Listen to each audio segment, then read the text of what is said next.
explicaré de lo que trata en forma un poquito más profunda el humanismo y el Renacimiento. Y por último, explicaré la última guía que va a ser subida a la plataforma para que quede más o menos claro de lo que trata.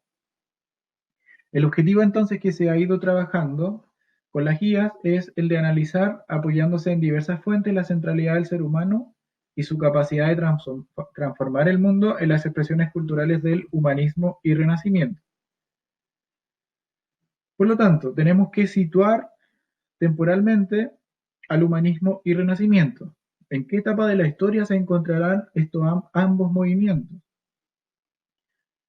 Aquí tenemos una pequeña línea de tiempo que, en la cual aparecen los periodos de la historia: la prehistoria, la edad antigua, la edad media, la edad moderna y la edad contemporánea.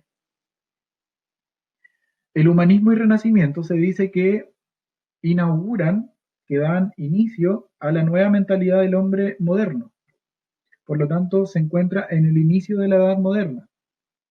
En el siglo XV, ¿cierto? Algunos dicen que en el siglo XIV ya comenzaron a haber ideas humanistas, es cuando inicia el humanismo y el renacimiento. Entonces, de, esta, de este punto, ¿cierto? Que es el siglo XV, y ya dentro del periodo del siglo cuando se descubrió América, es cuando inicia el humanismo y renacimiento. Por lo tanto, el humanismo y renacimiento se ubican dentro de lo que es la edad moderna, para que lo tengamos clarito del comienzo, y el pensamiento que tenían humanistas y renacentistas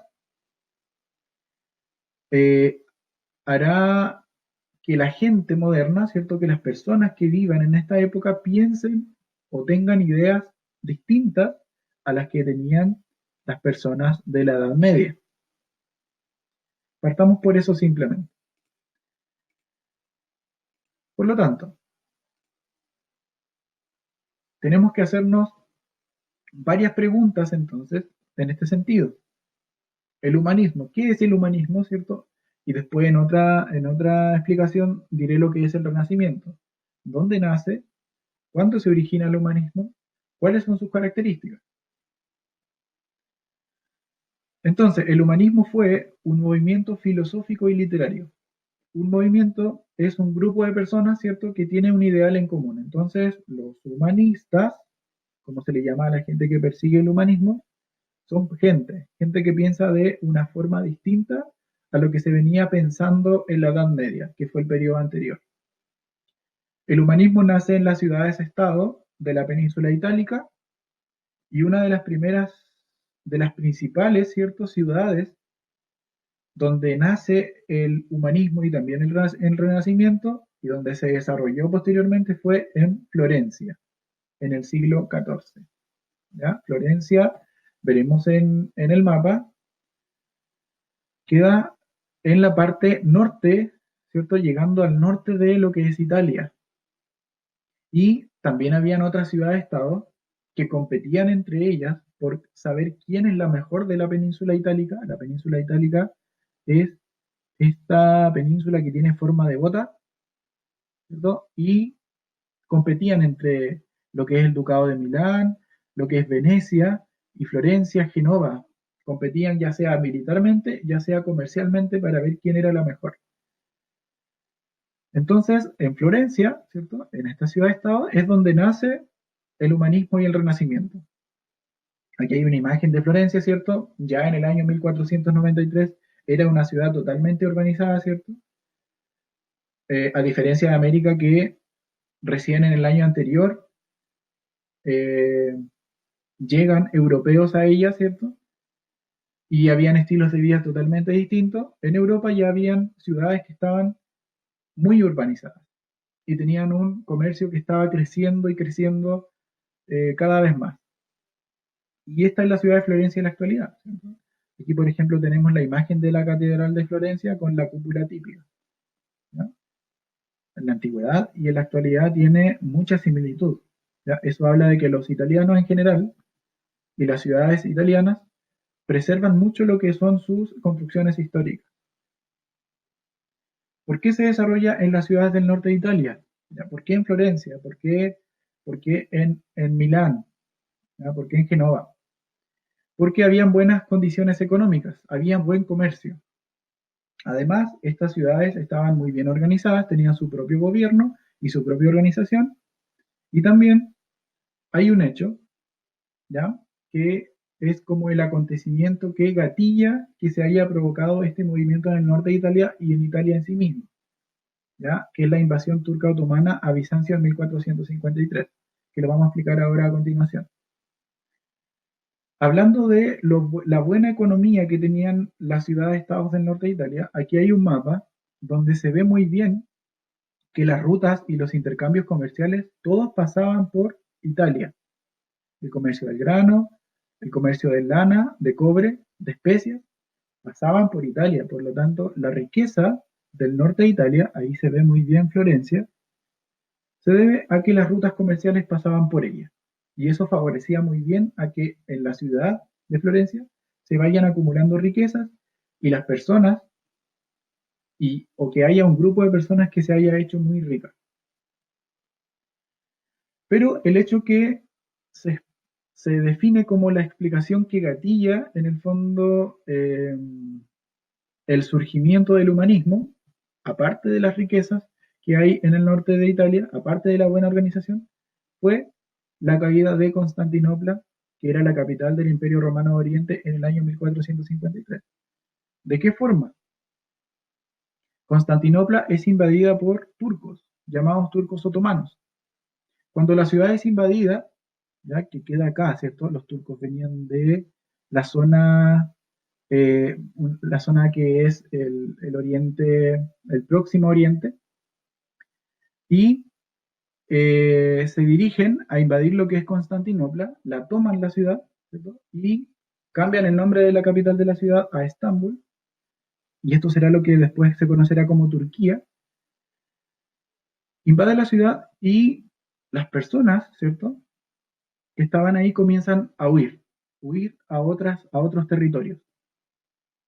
Los territorios a los cuales huyen esas personas puede haber sido Grecia, ¿cierto?, parte de Grecia, y a este territorio que está acá, que no se ve muy bien, esto es Italia. Y dentro de las personas que huyeron, cuando los turcos toman la ciudad, eran sabios, ¿ya? Sabios bizantinos, y sabios que conocían toda la antigüedad romana. Recordemos que Constantinopla era la capital del Imperio Romano de Oriente, y en el Imperio Romano se preservaba toda la cultura antigua, griega y romana. Y estos sabios tenían conocimiento de todos esos saberes antiguos.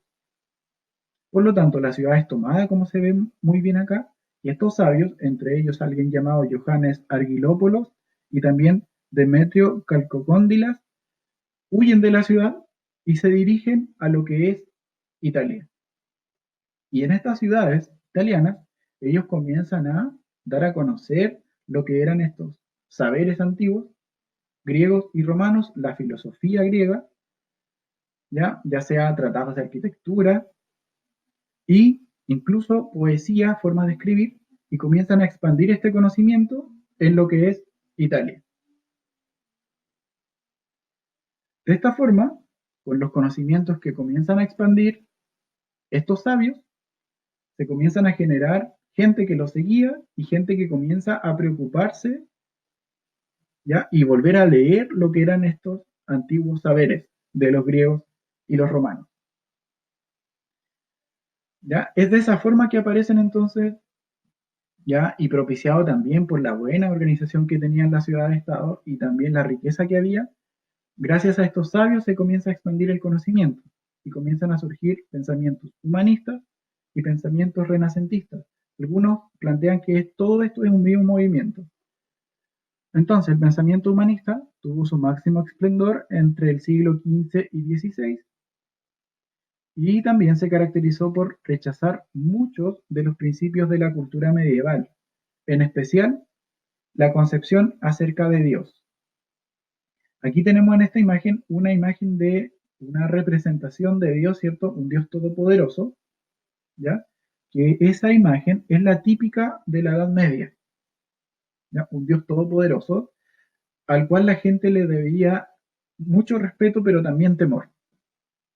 Esa imagen cambia, ¿cierto?, con los humanistas y con los renacentistas.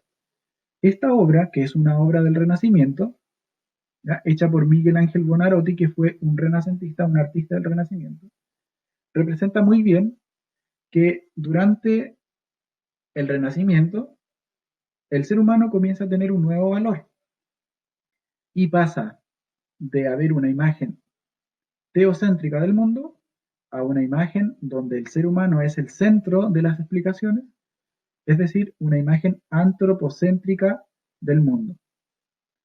Esta imagen teocéntrica era de la Edad Media y la imagen antropocéntrica será la nueva imagen que darán los humanistas y renacentistas en la Edad Moderna. Por lo tanto, si en la Edad Media, ¿cierto?, que era el periodo de la historia anterior, ya, anterior a la Edad Moderna y anterior al Renacimiento y al humanismo, en la Edad Media, Dios era el centro del universo, Dios era la fuente de toda explicación, teocentrismo, y la fe era más importante que la razón, ¿ya? Esa era la imagen típica y el pensamiento que estaba difundido, ¿cierto?, en todas las personas de la Edad Media. Aquí, por ejemplo, tenemos uno que es de los padres de la iglesia, ¿cierto?, que es San Agustín, que él decía que Dios es la verdad suprema, nos da el conocimiento por iluminación.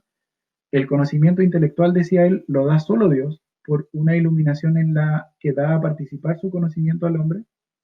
Es decir, las explicaciones incluso del conocimiento del ser humano venían dadas porque Dios te lo da y la verdad misma es Dios, ¿ya? Este pensamiento fue difundido en la Edad Media, ¿ya? Y gran parte de la filosofía medieval así lo dice, de que Dios era el centro de la explicación de todas las cosas. Ese pensamiento durante el humanismo y el renacimiento cambió, ¿ya?, en la Edad Moderna, y para los humanistas entonces ese pensamiento cambia y se comienza a considerar al hombre como el centro de las explicaciones. El hombre no es guiado por la fe, sino por el intelecto y la razón.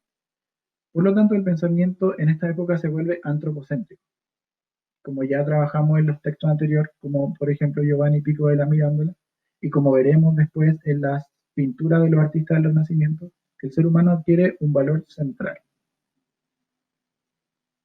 Por lo tanto, humanistas y renacentistas, gracias a los sabios también que abandonan Constantinopla, comienzan a rescatar la tradición, es decir, se preocupan de la tradición griega y romana o latina, y comienzan a escribir, ¿cierto?, y a traducir escritos de pensadores griegos y romanos, y comienzan a difundir la cultura greco-romana.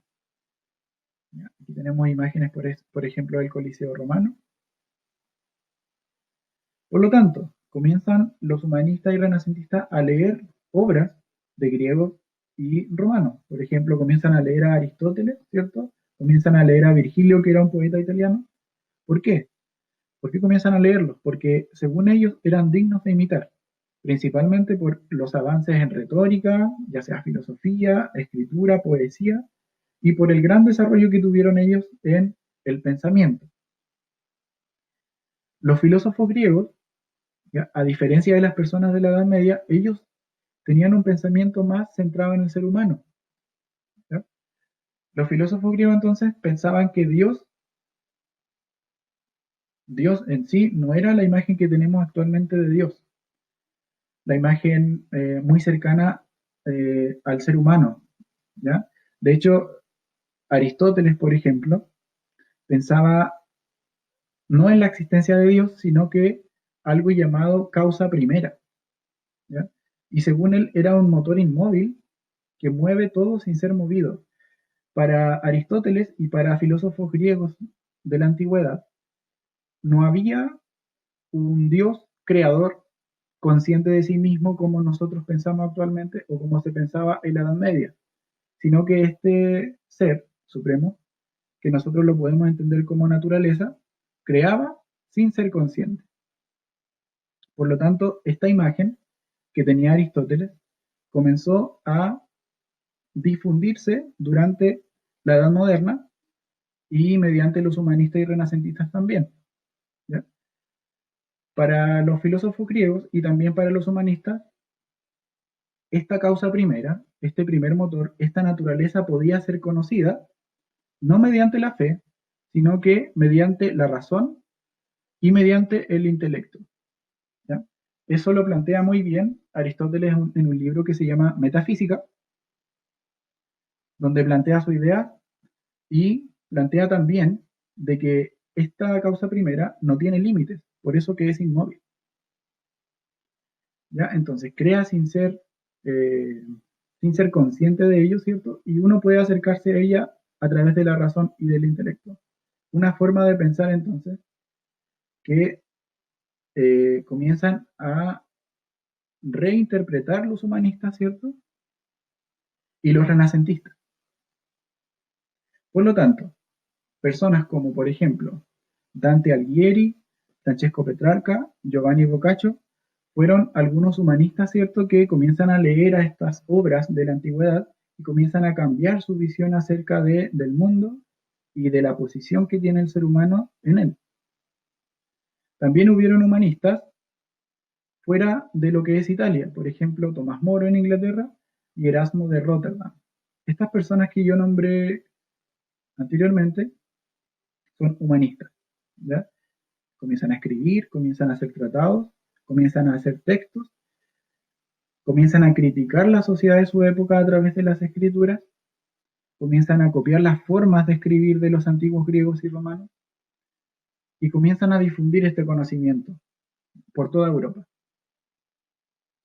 Aquí, por ejemplo, tenemos algunas escrituras, por ejemplo, la de Giovanni Pico de la Mirandola, la Oratio de Hominis Dignitate, el libro Utopía de Tomás Moro o el Elogio de la Locura de Erasmo de Rotterdam.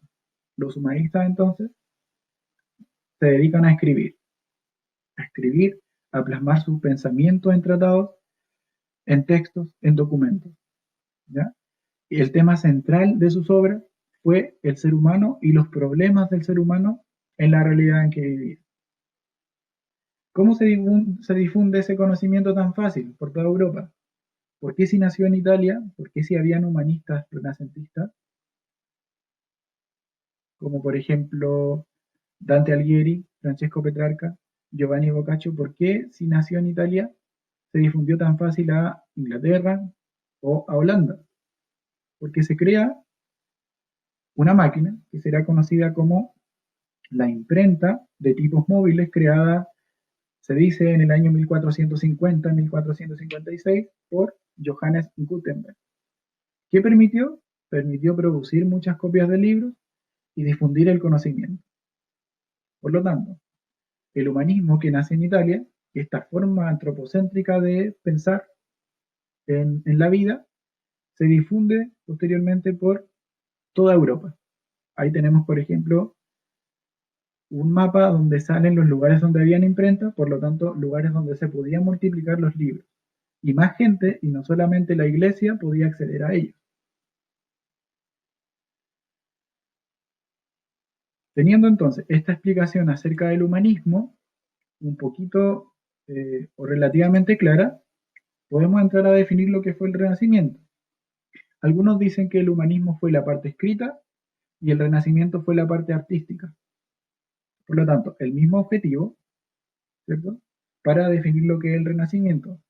En el Renacimiento, como la base era el ser humano y sus problemas, comienzan a hacerse pinturas donde el tema principal era el ser humano, pero no solamente el ser humano.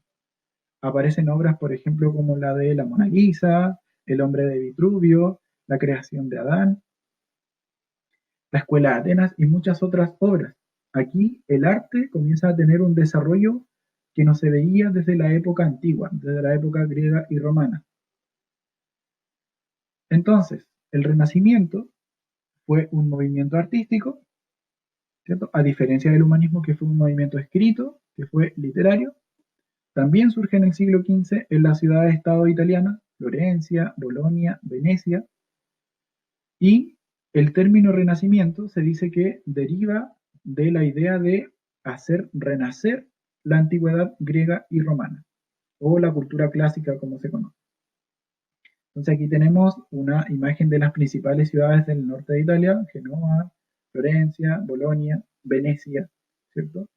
Milán, que es donde se desarrolló todo este movimiento humanista y renacentista.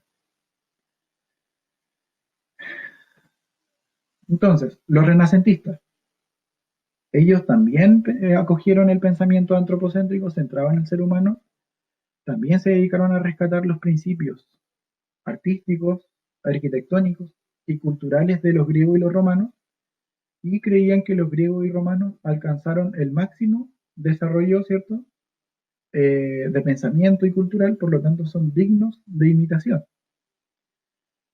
En el Renacimiento hay dos periodos. Un primer periodo que se conoce como Quattrocento, donde hay artistas como Donatello y Sandro Botticelli, y hay un segundo periodo que se llama Cinquecento, ¿cierto?, que abarca el siglo XVI, donde aparecen los artistas que conocemos, que probablemente han escuchado: Miguel Ángel Buonarroti, Leonardo da Vinci, Rafael Sanzio.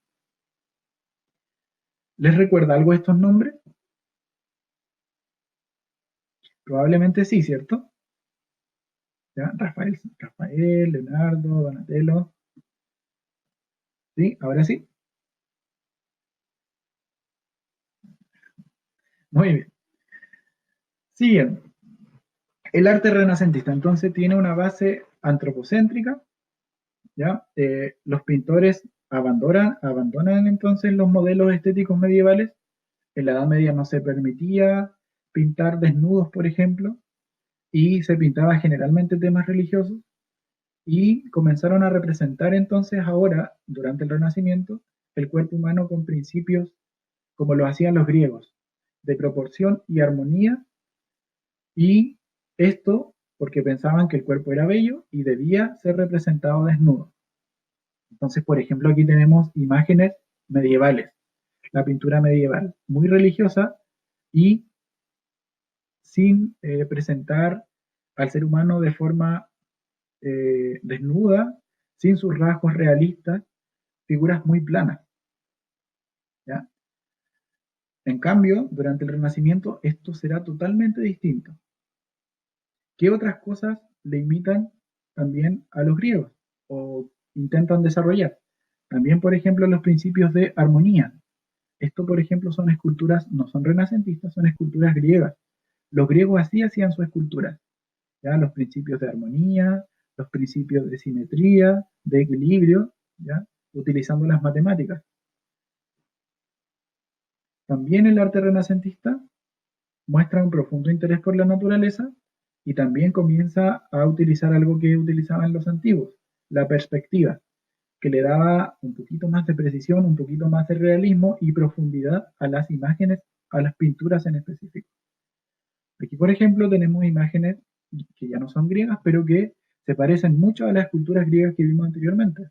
Esto era del renacentista Donatello, se llama Adán y Eva. Esto, por ejemplo, la creó Sandro Botticelli, que se llama El nacimiento de Venus. Esta, que es una de las pinturas más famosas del Renacimiento, se llama La creación de Adán, que se encuentra en el techo de la Capilla Sixtina, en lo que es el Vaticano. Esta, por ejemplo, es la Escuela de Atenas de Rafael Sanzio, ¿ya? Donde aparecen muchos filósofos, artistas de la antigüedad retratados en esta pintura, ¿ya? Aquí, por ejemplo, se ve muy bien lo que es la perspectiva, el fondo, ¿ya? El realismo que intentaban darle los renacentistas a sus obras, a diferencia de la Edad Media, donde se hacían pinturas planas. Estas, por ejemplo, son algunas esculturas, ¿ya? Con el mismo ideal de proporción que hacían los griegos y romanos, que se llama el David, también creado por Miguel Ángel Buonarroti, el mismo creador de la Piedad, ¿ya? Una pintura que refleja a María y a Jesús. Aquí, por ejemplo, tenemos la Catedral de Florencia, ¿ya? Mencionada porque los renacentistas también se preocuparon de crear eh, edificios, ¿cierto?, que representaran grandeza. Y la utilización de cúpulas, que es esto que está acá, fue central. Como se ve muy bien acá también, una cúpula en el Vaticano, en la Basílica de San Pedro. Por lo tanto, vemos que hubieron artistas, ¿ciertos?, preocupadas preocupados de los problemas del ser humano y de representar al ser humano dándole mucho valor. Ahora, la pregunta es, ¿cómo lo hacían ellos para tener recursos para costear sus obras? Y la respuesta es la siguiente. Ellos eran ayudados, ¿cierto? Solventados por personas con riqueza, personas ricas que los patrocinaban, les pagaban para crear obras. Entonces, surge algo llamado mecenazgo. ¿En qué consiste el mecenazgo? Una persona con dinero, a quien se le llamaba mecenas, patrocinaba a un artista con la condición de que elaborara escultura y pintura para sus propiedades, ¿ya? Y después no solo para sus propiedades, sino que para embellecer la ciudad en sí misma. Entonces, un ejemplo de familia que practicaba mecenazgo eran los Medicis en Italia, ¿cierto? Que vivían en Florencia. Entonces, había gente rica, de mucha riqueza, que comenzó a financiar, ¿cierto? Con dinero a los artistas y los artistas le hacían obras para sus propiedades. De esta forma, el artista se hacía famoso y la persona con riqueza que se llamaba mecenas adquiría poder. Un ejemplo de ello fue Lorenzo de Medici, el magnífico que le decían, que patrocinó a Donatello. Pero también habían otros mecenas famosos, como el Cosme de Medici, que fue abuelo del anterior, que patrocinó, por ejemplo, a otros artistas del Renacimiento, o Ludovico Sforza, que era de Milán, ¿cierto? Que patrocinó a Leonardo da Vinci. Por lo tanto, los artistas eran ayudados, ¿cierto? Patrocinados por personas con riqueza, mecenas, ¿cierto? Como dice acá mencionado, llamados mecenas, para poder realizar, elaborar sus obras y así poder difundir estas obras por el resto de Italia y de Europa. ¿Ya? Mecenas, y la práctica se llamaba mecenazgo. Ahora, ¿quiénes fueron los artistas más famosos del Renacimiento? ¿Ya? Aquí sale la imagen. Quizás hayan respondido esta pregunta. ¿Ya? Uno fue Miguel Ángel Buonarroti, ¿cierto? Que nace en 1475. Aquí sale su imagen, el cual dice que llevó a cabo extraordinarias realizaciones en distintas áreas del arte. Por ejemplo, era pintor, era arquitecto, escultor, y tenía un dominio de las proporciones humanas. Entonces aquí tenemos algunas esculturas que realizó Miguel Ángel Buonarroti. El David, el esclavo moribundo, la piedad, algunas pinturas, por ejemplo, el juicio final, o incluso obras de arquitectura, como la remodelación de la Plaza del Capitolio, ¿ya? O la terminación de la Basílica de San Pedro. Por lo tanto, eran personas que tenían muchos conocimientos en distintas áreas, algo que actualmente, por ejemplo, actualmente hay una persona que hace la pintura, otra persona que es arquitecto, otra persona que estudia la anatomía. Aquí estas personas sabían de distintos saberes. Y la otra persona central dentro del Renacimiento fue Leonardo da Vinci, que vivió entre 1452 y 1519, y es considerado uno de los mejores pintores, si no el más importante de todos los tiempos, que fue a la vez de pintor, a la vez de artista, un gran científico, ya como veremos más adelante. Fue músico también, tuvo descubrimientos en geología, meteorología, y fue en general un genio, un polímata, como se dice. Algunas pinturas famosas, por ejemplo, fue la Gioconda o Mona Lisa, que se conoce actualmente. La Última Cena, ya que sale muy bien representada acá. Estudios de anatomía, por ejemplo. ¿Ya? La anatomía estudia las partes del cuerpo, los músculos, etcétera, los órganos. Algunos estudios dicen que estos artistas, para hacer mejor sus pinturas y representar mejor al cuerpo en ella, eh, pedían cuerpos de seres humanos fallecidos, ¿cierto? Cadáveres, los comenzaban a abrir y así comenzaban a tener una visión más completa de lo que era el cuerpo humano y así lo representaban de mejor forma en sus obras. También tuvo estudios de ingeniería, ¿cierto? Algunos dibujos, planos, por ejemplo, de esto que parece una máquina para volar y esto es una ballesta. Incluso cuando tuvo que que trabajar para un mecenas en Milán, él tuvo que crear algunas armas, ¿ya? Y ser ingeniero de ellas. También estudios de botánica, ¿ya? Por ejemplo, el estudio de las plantas. Es decir, eran personas que sabían mucho, que estudiaban mucho, ¿ya? Y marcaron entonces una época. Entonces, teniendo estas explicaciones claras de lo que fue el humanismo y también el Renacimiento, vamos a terminar explicando en qué consiste la última actividad. ¿Ya? La actividad número 5 que está en la plataforma entonces abordaba lo que es el humanismo y esta actividad por último aborda lo que es el renacimiento artístico. El objetivo es el mismo, analizar la centralidad del ser humano, como ya pudimos ver, y parte habiendo una explicación, ¿cierto? Que durante los siglos XV y XVI diversos pintores, escultores y arquitectos integraron a sus obras la idea del humanismo y la antigüedad greco-romana. Los más destacados fueron ya los artistas del Renacimiento más destacados: Donatello, Rafael Sanzio, Leonardo da Vinci, Miguel Ángel y Sandro. La primera instrucción es realizar una comprensión de lectura que se titula El arte renacentista. ¿Ya? Aquí se parte explicando lo que es el Renacimiento, en qué época y dónde se desarrolló, y después habla de las obras de los pintores, de los artistas, y en qué temáticas abordaban en sus obras.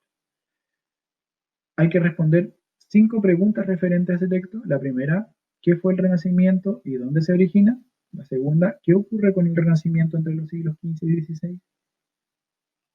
Y esa pregunta tiene otra pregunta en su interior: ¿qué años abarcan estos siglos? La 3 dice, ¿qué intentaron hacer los pintores, escultores, arquitectos y escritores del Renacimiento y cuáles fueron los temas principales de sus obras? 4. ¿Cómo comenzaron a ser representadas las personas y los elementos de la naturaleza? Y la 5. ¿Crees que la cultura del Renacimiento abandona completamente la forma de pensar de la Edad Media o no? Argumentar. Dejar en claro algo. ¿Ya? Durante el Renacimiento y el humanismo, tener bien claro que el ser humano no abandona completamente la visión que había acerca de Dios. ¿Ya? El ser humano no abandona su fe, sino que revaloriza al ser humano, ¿ya? Como máxima creación de Dios. ¿Ya? Entonces ellos creían en Dios, pero creían que eran la mejor creación que hizo Dios. ¿Ya? Entonces comienzan a revalorizar al hombre, ¿ya? Y comienzan a valorar las facultades y las capacidades que tenía ellos, ¿cierto? Entre ellas la capacidad creadora. Por último, las últimas dos dice: instrucciones, investiga sobre las siguientes obras del Renacimiento y completa la información solicitada. Parten habiendo esculturas. La primera escultura hay que investigar cómo se llama, quién la realizó y en qué año. En la segunda imagen ya doy algunas pistas, algunas ayudas. ¿Cómo se llama la escultura? Ahí aparece el nombre. Es La Piedad. ¿Quién la realizó? Hay que investigar y en qué año también. Esta escultura también, ¿cómo se llama? El nombre de la obra es Perseo con la cabeza de Medusa. ¿Quién la realizó y en qué año? Aquí hay otra escultura. ¿Cómo se llama la escultura? Hay que investigarlo. ¿Quién la realizó? Realizada por Jean Bologne. ¿Y en qué año? Y posteriormente vienen pinturas del Renacimiento, pinturas famosas. Entonces hay que investigar cómo se llama, qué la realizó y en qué año. Y con algunas pistas. Sí, ahí hay más. Esta otra y la última. ¿Ya? Teniendo eso y completando eso, con la ayuda de Internet o con las explicaciones, anteriormente también nombramos alguna de esas esculturas y quién la realizó, solamente falta el año. Hay que realizar la última actividad, que dice: después de observar las imágenes, responde las siguientes preguntas. Con esta actividad ya terminaríamos entonces con el primer objetivo, ¿cierto? Y daríamos por finalizada el contenido del humanismo y renacimiento. La primera pregunta dice: ¿qué crees que tienen en común las esculturas? ¿Qué temáticas representan? Las esculturas, aquí sale en negrito, solamente las esculturas. 2, ¿qué te llamó la atención de las pinturas? Las pinturas en específico. Y la número 3, ¿qué aspectos en común se puede establecer entre las pinturas y esculturas con el movimiento humanista? En la temática, ¿qué cosas en común tienen estas pinturas y esculturas con el humanismo? Relacionar y argumentar. ¿Ya? Algo también que tienen estas pinturas, esculturas en común, es que también representan temas religiosos. Por lo tanto, no abandonan la religión, no abandonan la idea de Dios, ¿ya? Sino que la representan, pero esta vez con el ser humano como protagonista. Al final de la guía aparecen 3 consejos. El primero, si no puedes imprimir la guía, la realizas en tu cuaderno. Consejo 2, como tarea complementaria, realizar una lectura comprensiva de su libro en la página 18 y 19, donde se aborda el Renacimiento. Y el consejo número 3, se puede complementar la materia con el link que aparece aquí mencionado, donde aparece un video donde se explica la importancia del Renacimiento, lo que fue, la importancia de Miguel Ángel Buonarroti y también de Rafael, de Leonardo da Vinci, ¿ya? Y los demás artistas del Renacimiento. ¿Ya? Teniendo eso claro, entonces con esta información ya se puede resolver la última guía, ¿cierto? Y intentaré seguir enviando videos explicativos, ¿cierto? Después de que envíe las guías. Espero durante la semana que viene ya, ya tener enviada la actividad en la guía para que puedan resolver. Esperar que se encuentren bien, que tengan un buen fin de semana, que se cuiden y espero poder verlos prontito. Muchas gracias.